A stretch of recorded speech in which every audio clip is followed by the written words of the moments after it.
I was just thinking of the shit show that was the um, meeting between Trump and Zelensky. The arrogance from America is crazy. So the part I was thinking, because I've already spoke about it before, how most of the world consider Americans arrogant, especially American culture and the political system. Just a lot of countries don't like America. What it stands for, because America acts like it's the big dog in the world, and um, they look down at everybody. So as a consequence, majority of the world actually looks down at America. But yeah, most people think everybody's inspired by them. It's like we're not. We're not. We're fed up. Me not so much on a level. I just see more of the corruption in the politics. In terms of people on an individual basis, I think the average American, if you have a conversation with them, depending on the ones you meet, of course, they could be nice people. It's not. So it's not. It's a cultural thing to an extent, but it's not for every single one. Of course, America's huge, so there's going to be diversity amongst the population. There'll be some educated people, some uneducated people, some people that believe propaganda, some people that don't. And of course, mirage of personalities. So I think stereotyping too much, I don't think is particularly positive. So my stance is really against the representation of what it means, as America on a world stage. That's really where my problem comes, and especially with the elites. So it's not so much. It's not when I talk about it. It's not me personally. It's having an issue on an individual basis with an American citizen. That's a completely different thing. But yeah, I was thinking about the situation with Trump and the arrogance that was displayed in that room was exactly what those in the Middle East forget. The Ukraine side of things at the minute, the Ukraine, Russia, and the rest of Europe, and all this stuff, because that's obviously where the focus is. But America has gone into other countries like Iraq, and they've tried to occupy these countries and tried to dominate their ideals on that side of the world. And most in the Middle East, they absolutely hate Americans. They hate America. And think about it. What Trump has just done has just ignited enough propaganda to cause further alienation with America. So when you think of America as this big, powerful nation, power can only be quantified by the influence it has on the world. And it's like, what influence is it having on the world, though, at the moment? It's like, it's very negative. And you're seeing other countries step up. So, for instance, where America sort of decides it wants to step back from Europe to an extent, you'll find the Europeans, they become more emboldened and they sort of like join together. And when a country doesn't like another, others will join together in condemning that nation. So when you think about power, let's think about influence. America for so long has had huge influence around the world. They have military, naval bases, all sorts of things established in other countries. But yet they alienate themselves from said countries. So their influence is going to be incredibly diminished if they continue down the path they're going now. Effectively, their arrogance is their downfall. And Trump epitomizes every part of that. And it's, so when it says a lot, doesn't it? Once you have power, what do you do with that power? Do you have humility? Or do you just seek to dominate? And you have a leader here who just wants to dominate and make people subordinate to them. It was an absolute mess with the meeting between Zelensky and Trump. I did see something in the news where they said Zelensky really, if he hadn't responded and just kept silent, it probably would have gone better. But then why should one leader get to dominate another like that? You shouldn't get to ridicule and expect someone not to stand up for themselves. That was ridiculous. So yeah, for me personally, I think that one meeting where arrogance was amplified, I think it's going to have far-reaching implications around the world with America right now. And effectively, I'm really happy because I'm happy with certain aspects here because I've said that I can see Europe. I mean, the UK. I can establishing strong ties with Europe. I can see that. It's important that, and I said that it's really important the UK does not become an America's puppet. Do not just abide by them because we'll alienate ourselves with the rest of the world. You say because that's what it is. Some people, they just attach themselves to the bigger nation, the more powerful nation, and go, I've got your back, buddy. Like like that loyalty is going to really bring you success, because that's what some people do. But what was nice was the Zelensky situation. We're just saying he comes straight over to the UK after, whether that was his flight plan or not, and he's met Starmer, the Prime Minister, and he's had hugs and all sorts. And I was like, that's great.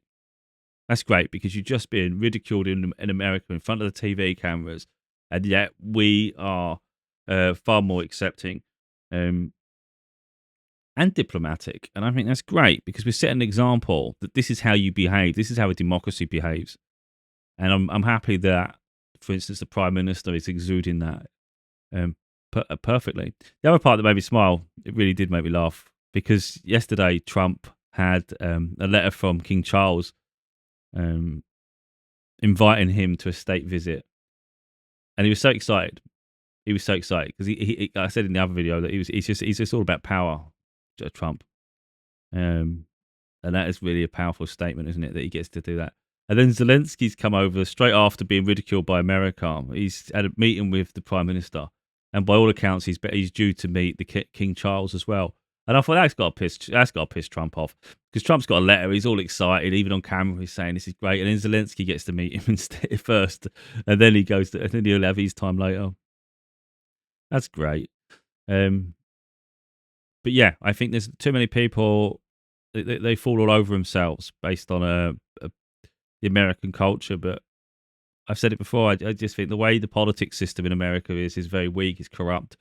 There's too much money influencing decisions, which means that people become more powerful than they should, and money blinds people, so you lose sight of reality, humanity. So effectively, those you're supposed to serve, you're no longer serving, because you're serving your own personal interests and your pursuit of power. That's what American politics is. Whether you want to sugarcoat it and gloss over it, that's exactly what everybody's seeing. They're not there to serve the people.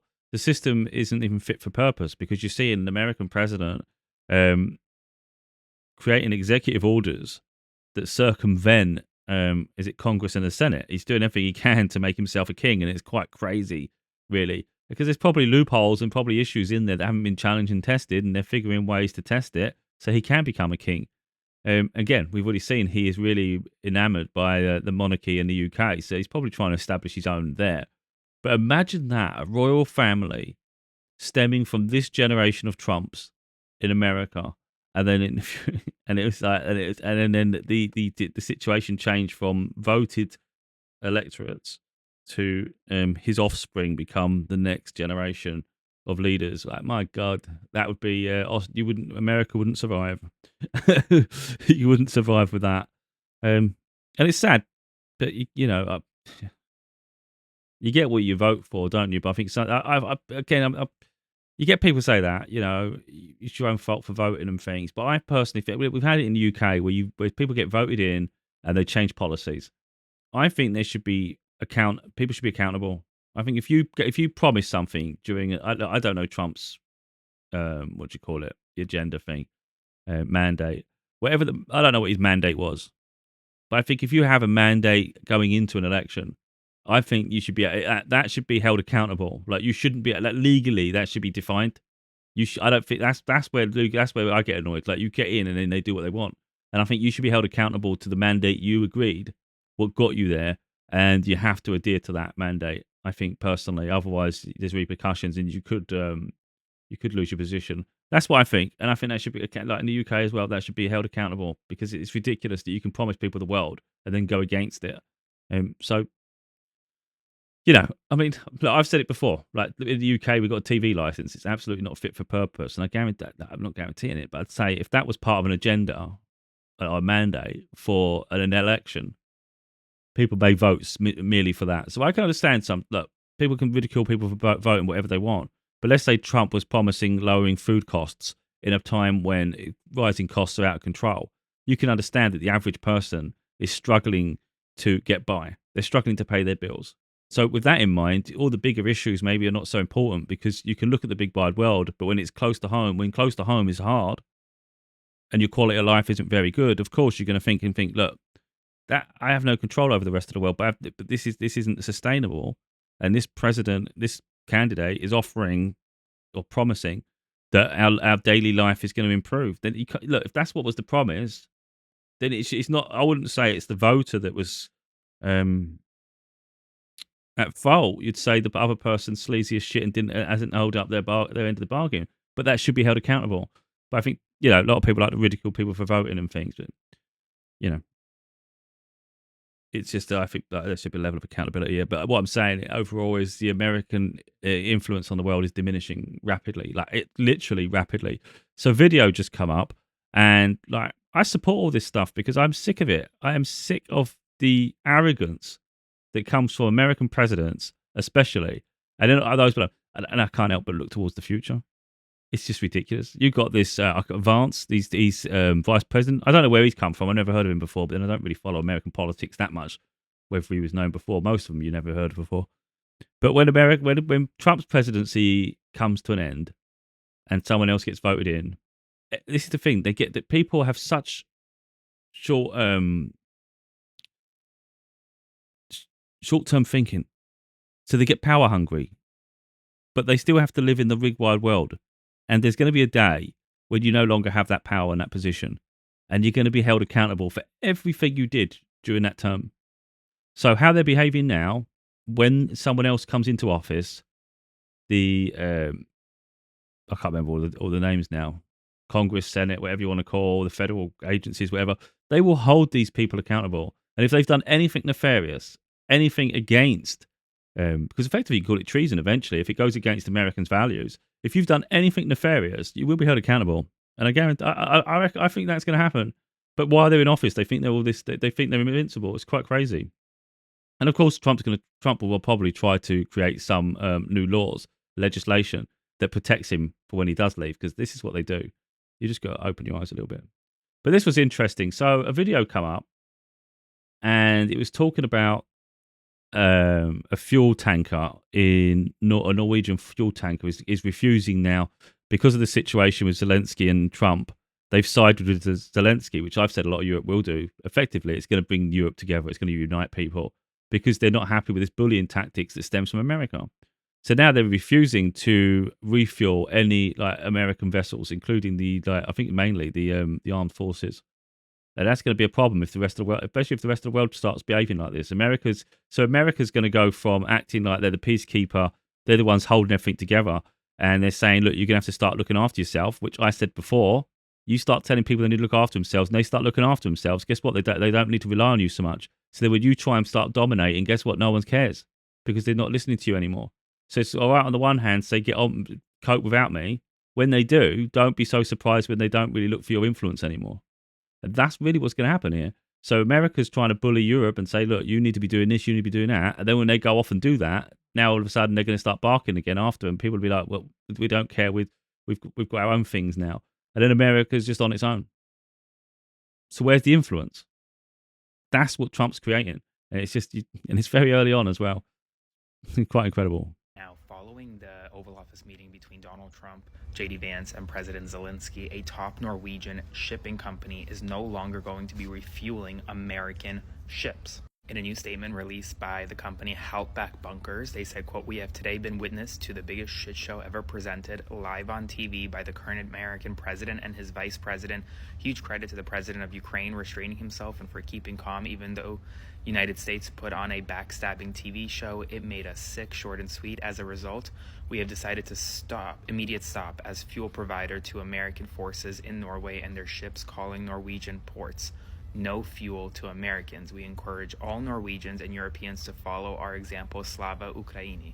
So essentially, this shipping giant is saying we're not going to refuel American submarines, American ships, military forces that are in Norway. If more companies start doing that, it would be very bad for American forces. Comment below your thoughts, spread the word. Yeah, so this isn't all about anti-America, but it's really what America represents on the world stage.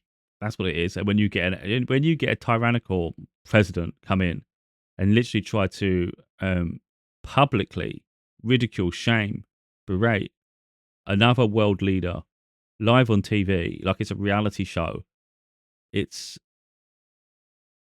just disgusting, isn't it? It's deplorable.